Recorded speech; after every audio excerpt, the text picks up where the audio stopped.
So, ladies and gentlemen, we back, and on this session, we are going to be talking about a move that Burkina Faso has just taken. I can't believe that in this lifetime of my lifetime, that we will see NGOs before our very eyes, aid and abate terrorism through funding with illegal means.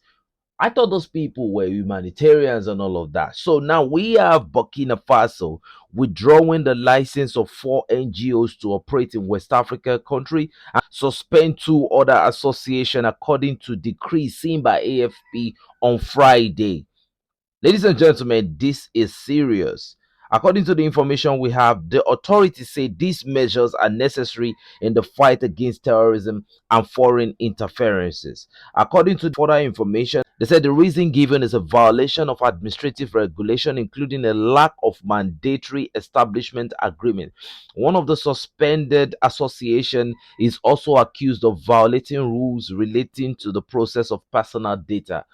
You see, they won't want you to have the personal data because I mean, that is how they perpetrate the things they perpetrate. I mean, we have heard about the USAID, and they call those things non-governmental, but they are being funded by foreign governments to destabilize Africa. Now we are seeing different things going on in the Sahel. We are seeing drones, we are seeing serious sniper rifles and all the rest of them. So now Burkina Faso is making a good move. I love the fact that they are coming out now and they are canceling the activities of this NGO. But here is my thing. Any NGO that is not national, like that is not owned by a Burkinabe that stays in Burkina Faso, I think that NGO should have the operational license indefinitely suspended. I'm surprised that they are coming out to say four NGOs. So, how many other NGOs do we still have left? It doesn't matter which Western country they come from, they are all working for the same purpose.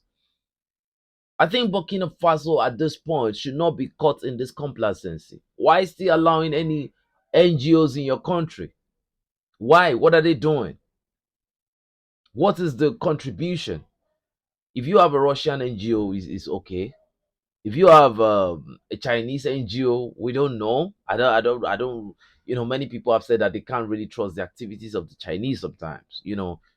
We've seen them do some things in some of other African countries that we can't really talk about how how clean the Chinese are in some situations. Okay, but the thing is, why are you still allowing any Western you know NGOs within the country? My opinion, I feel like all these NGOs, wherever they're coming from, whichever countries they're affiliated to, I think their embassies should equally be closed. Because the NGOs have proved beyond all reasonable doubt. Recently, it was the Red Cross in Niger. I used to love to be a Red Cross personnel when I was a young kid, but now growing up, seeing the activities that they're doing, man, this is just different on a whole nother level. And, I mean, these are the sponsors of these terrorist activities. We heard from evidences from Nigeria that the NGOs will be driving and they will have their trucks filled up to the brim, and suddenly they will say their vehicles have broken down. And before they will tell you that they want to go and call the mechanics to work on it. And before you come back to the vehicle, everything inside that vehicle is empty. Who is emptying the vehicles? So we've got serious evidence as to why NGOs should no longer even function in Africa. But when you have other states, actors that are, performing this saboteuring job with these guys, anything can happen. So that's a big move from Burkina Faso. But I do feel that I don't see it as a big move because it's something that should have been done and dusted. All NGOs should be gone from the AES states.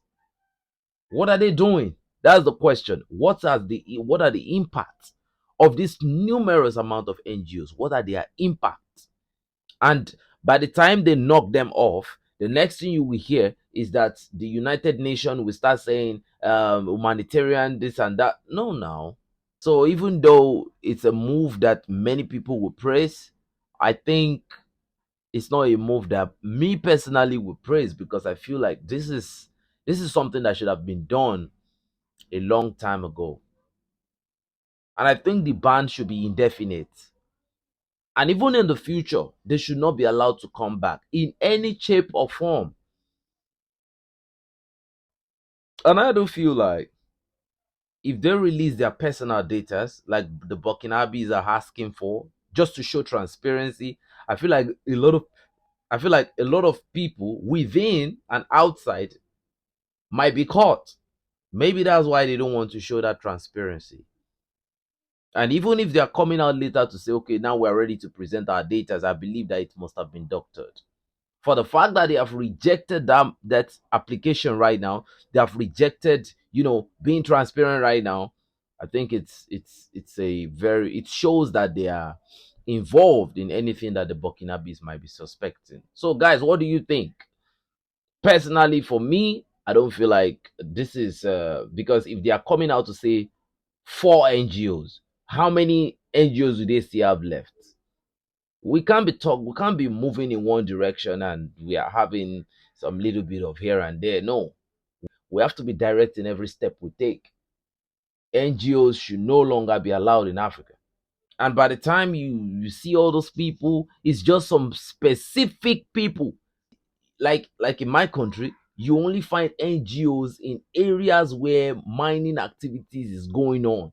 No matter what we are saying from foreign nations, like canceling the USAID or whatever, the remaining NGOs, I still feel like they are proxies. They are all proxies, in my own opinion, except maybe an NGO within the country that has maybe its CEO or the owner of the NGO is a Burkinabe that is within Burkina Faso. I feel like all NGOs should have their operational licenses revoked indefinitely. To me, I feel like the NGO is even a pawn in the game. I feel like the embassies too are equally complacent in all those things. Personally, these are a few. And I believe that just the way that the USAID have been found complacent, I feel like the AES they should equally close their embassies. Personally, I'm not advocating for some things that are not really really ideal, but I feel like if an NGO that represents the USA, funded by the US government, like the USAID, has been found complacent, has been found to be aiding, abetting, and funding this terrorist organization, according to what we heard, the US themselves said these things, right? So I believe their embassies should equally be closed in this country. And I feel like their foreign diplomats should be stopped from coming to the AES state. Personally, this is what I think. Immediately they got the Red Cross in Niger Republic. I think Mali and Burkina Faso should be following suit. So, but I'm surprised now that we are seeing the fact that Burkina Faso is now suspending the license of four NGOs, and they said two others. I mean, so the question is, if you are coming out to say four, then how many other NGOs do we still have within Burkina Faso that is still funding these people? And that is why we are having, a lot of cases of minor skirmishes here and there where they are, harming some of the VDPs of the Burkina Faso. In my own opinion, this is not the time for joke. This is not the time to obey any law or principle. No, this is the time for everybody to give us a space. Okay, now look at this NGOs operation in like my own country. The NGOs are only present in places where you have mining activities going on. And apart from the fact that they are only present in the places where you have mining activities going on, and like in those places, you have serious terrorist or activities going on where you have a lot of displacement, but you still find them there. Injury to one is injury to all. So once it's being done in one country, the rest you eliminate, because I mean these countries are landlocked, and if Niger is suspending them, are we looking at the situation where the ones in Burkina Faso and in Mali can still, help the ones in Niger, or still fund whoever they are funding? So this is surprising, to be honest. Just the way a lot of people are celebrating this as a breakthrough, I'm really looking at it like, why now? That has a question in my mind. Like, why now? In fact, if I was the president of Burkina Faso, I would not only suspend NGOs, I will equally be indefinitely closing a lot of embassies. A lot of embassies. If they have about 100 embassies, less than 40 will be functional right now as we speak. We don't understand where this is coming from. And just like the same move that Iran made recently from tagging themselves off the GPS system and going to the Beidou, I think that's something that the AES should even equally be thinking about, because we can't afford to be complacent.